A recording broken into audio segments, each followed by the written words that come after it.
Assalamualaikum warahmatullahi wabarakatuh dan salam sejahtera. Pada hari ini, saya akan membentangkan tentang gaya kepimpinan Khalifah Abu Bakar As-Siddiq iaitu Khalifah pertama dalam pemerintahan Islam selepas kewafatan Rasulullah SAW.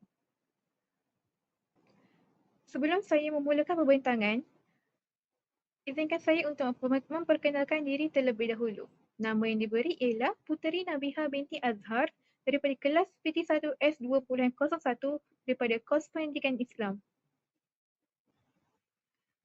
Sebelum saya menerangkan dengan lebih lanjut, saya akan menerangkan dulu tentang siapakah Khalifah Abu Bakar. Abu Bakar merupakan sahabat rapat Rasulullah SAW dan individu pertama yang dilantik sebagai khalifah selepas kewafatan baginda. Nama sebenar beliau ialah Abdullah bin Abi Quhafa dan digelar sebagai As-Siddiq kerana sentiasa membenarkan kebenaran yang dibawa oleh Rasulullah SAW. Pemerintahan beliau berlangsung selama 2 tahun iaitu daripada 632 Masihi hingga 634 Masihi. Seterusnya, saya akan menerangkan tentang latar belakang kepimpinan Saidina Abu Bakar. Abu Bakar ialah sahabat paling rapat dengan Rasulullah dan antara orang yang terawal memeluk Islam. Beliau juga banyak berkorban harta dan tenaga demi menegakkan agama Islam. Selain itu, beliau turut menemani Rasulullah semasa peristiwa hijrah ke Madinah. Sifat beliau yang jujur, amanah, tawaduk dan bertanggungjawab menjadikan beliau sangat dihormati oleh para sahabat. Latar belakang ini telah membentuk kepribadian beliau sebagai seorang pemimpin yang berintegriti tinggi. Seterusnya, saya akan menerangkan tentang cabaran semasa pemerintahan Saidina Abu Bakar. Semasa memerintah, Abu Bakar menghadapi pelbagai cabaran besar yang boleh menggugat kestabilan umat Islam. Antaranya ialah kemunculan golongan murtad yang keluar daripada Islam selepas kewafatan Rasulullah SAW. Selain itu, muncul juga nabi-nabi palsu seperti Musailamah Al-Kadzab yang cuba mengelirukan umat. Terdapat juga golongan yang enggan membayar zakat kerana menganggap kewajipan itu hanya pada zaman Rasulullah SAW. Semua cabaran ini memerlukan seorang pemimpin yang bijak, tegas dan berani untuk memastikan agama Islam terus terpelihara. Di sini, saya ada sertakan 4 gaya kepimpinan Saidina Abu Bakar. Salah satu gaya kepimpinan Abu Bakar ialah Abu Bakar mempunyai sikap yang tegas. Beliau tegas dalam mempertahankan akidah umat Islam dan tidak bertolak ansur dalam perkara yang melibatkan hukum Allah. Contohnya, beliau memerangi golongan murtad dan mereka yang enggan membayar zakat melalui perang Riddah. Walaupun ada sahabat yang pada awalnya berasa bimbang, Abu Bakar tetap berpendirian bahawa zakat ialah kewajipan yang tidak boleh dipisahkan daripada Islam. Ketegasan ini penting untuk memastikan agama Islam terus terpelihara dan umat Islam tidak berpecah. Selain tegas, Abu Bakar juga seorang yang sangat berprinsip. Beliau sentiasa berpegang kepada Al-Quran dan Sunnah Rasulullah dalam setiap keputusan yang dibuat. Beliau tidak mudah dipengaruhi oleh tekanan politik, pandangan peribadi ataupun kepentingan tertentu. Bagi Abu Bakar, agama dan kebenaran perlu diutamakan walaupun keputusan itu sukar. Sikap ini menunjukkan bahawa beliau seorang pemimpin yang konsisten, matang dan meletakkan kepentingan umat Islam di hadapan. Abu Bakar juga mengamalkan konsep syura dalam pentadbirannya. Beliau sering berbincang dengan para sahabat sebelum membuat keputusan penting supaya keputusan yang diambil lebih bijaksana dan adil. Contohnya, beliau menerima cadangan Saidina Umar untuk mengumpulkan Al-Quran selepas ramai hufaz syahid dalam peperangan. Ini menunjukkan beliau seorang pemimpin yang terbuka dan tidak ego dan sentiasa menghargai pandangan orang lain demi kepentingan umat. Gaya kepimpinan yang terakhir ialah adil dan amanah. Seterusnya, Abu Bakar terkenal sebagai pemimpin yang adil dan amanah.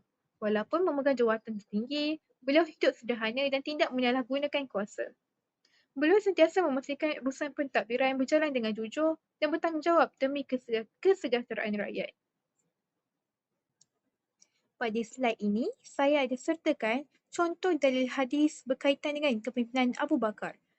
Hadis ini berbunyi, Hadatsana Muslim bin Ibrahim, Hadatsana Wahaibu, Hadatsana Ayyub an Inkrimah an Ibni Abbas. radhiyallahu anhuma anin Nabi sallallahu alaihi wasallam qala wala kuntu muttahdisan min ummati qalilan la tahaddasu Abu Bakar walakin akhi wa sahibi. Maksudnya, jika aku ingin mengambil seorang khalil, iaitu sahabat yang paling rapat, nescaya aku akan memilih Abu Bakar, tetapi dia adalah saudaraku dan sahabatku.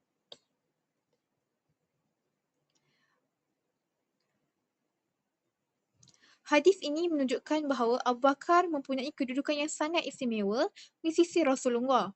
Kepercayaan yang diberikan oleh baginda membuktikan bahawa Abu Bakar seorang yang jujur, amanah dan mempunyai akhlak yang tinggi.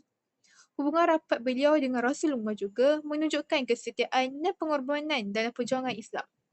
Daripada hadis ini, kita dapat lihat bahawa kepimpinan Abu Bakar bukan sahaja diterima oleh para sahabat, tapi juga diiktiraf melalui kepribadian dan integriti beliau. Oleh itu, hadis ini sangat sesuai dijadikan dalil bahawa Abu Bakar sememangnya layak memimpin umat Islam dan dengan penuh amanah dan berprinsip. Berkaitan dalil hadis dengan gaya kepimpinan Abu Bakar ialah yang pertama, kepercayaan tinggi Rasulullah. Nabi Muhammad SAW mengiktiraf Abu Bakar sebagai sahabat yang paling dekat. Yang kedua, kepimpinan berasaskan hubungan kesetiaan. Abu Bakar mempunyai hubungan rapat dengan Nabi dan sentiasa bersama dalam keadaan susah dan senang. Rumusan daripada hadis ini menunjukkan keistimewaan Abu Bakar di sisi Nabi, membuktikan beliau seorang yang dipercayai dan berintegriti dan menjadi asas kepada gaya kepimpinan yang amanah dan berprinsip. Hadis ini menjadi dalil bahawa kepimpinan Abu Bakar berasaskan kepercayaan, kesetiaan dan integriti yang diiktiraf oleh Rasulullah sallallahu alaihi wasallam. Antara sumbangan besar Khalifah Abu Bakar ialah mengukuhkan perpaduan umat.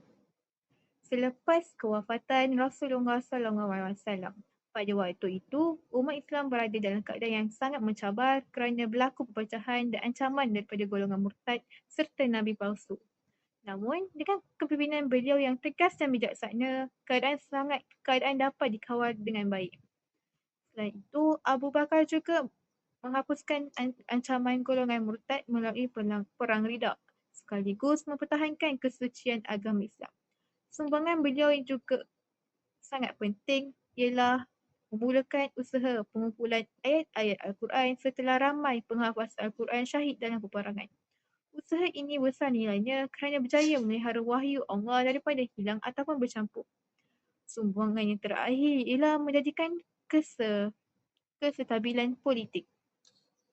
Kesemua sumbangan ini membuktikan bahawa Abu Bakar bukan sahaja seorang pemimpin yang cekap, malah seorang tokoh yang berjasa besar dalam memastikan kestabilan pemerintahan Islam dan perpaduan umat. Kesimpulan daripada pembentangan ialah kepimpinan Khalifah Abu Bakar As-Siddiq menunjukkan contoh pimpinan yang tegas, berprinsip dan berintegriti tinggi dalam menghadapi pelbagai cabaran seperti ancaman murtad dan perpecahan umat.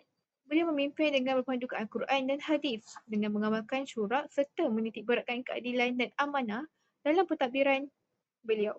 Kejayaan beliau menyatukan umat Islam membuktikan bahawa kepimpinan yang berteraskan iman, kejujuran dan bertanggungjawab mampu membina kestabilan dan kesejahteraan kepada masyarakat. Sekian sahaja pembentangan saya dalam slide ini. Saya sudahi dengan sekian. Terima kasih.